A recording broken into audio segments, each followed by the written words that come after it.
Okay, we're going to look at how to make a copy of an item or a file to then share that out so that you don't have people ruining your original, and also how to save items as a JPEG, and then making it editable for students to use more interactively. So we're going to show that. This is just from the Action Magazine, something that they already provided.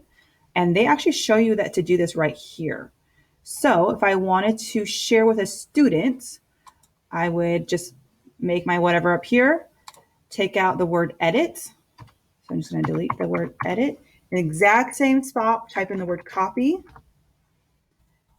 And then I'm going to then copy this and give that to my students. So here's what it will end up looking like when they open it. This is what it's going to show them to do. And it's going to make them push the button and make a copy for them to open it. So now it's a copy of a copy. And they can totally rename it to whatever they want. Okay. And then it saves in their own drive also. That way you've got this one back here that's not being touched, and they can screw up their own. Okay. So that's the first thing that's nice and easy. Unless you're doing it in Google Classroom, we are assigning it, then it'll automatically make a copy for each of them. But this is nice, especially if you're sharing with colleagues as well. And actually Action Magazine already did this somewhat. They created the background here of this black text that you see.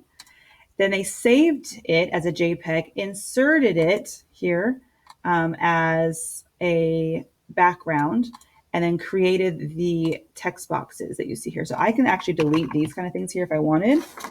And what they also allow us to do is they allow them to drag and drop. So that's what this one is allowing to do. So notice that then they move away.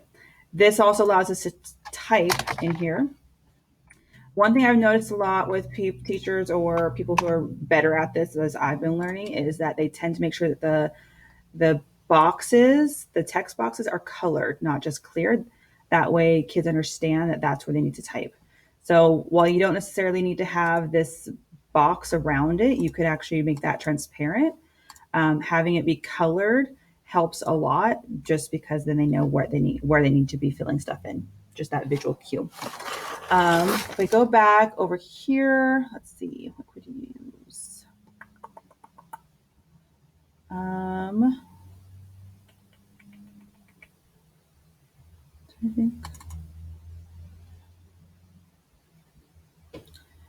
if we did this one here, Mozilla writing prompts, just for example.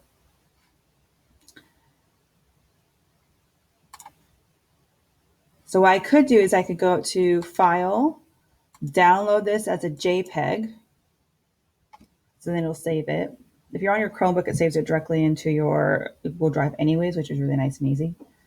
And this is only going to save the one picture at a time. So whichever one you have on your screen is going to be the one picture. It does not save all of them. So keep that in mind.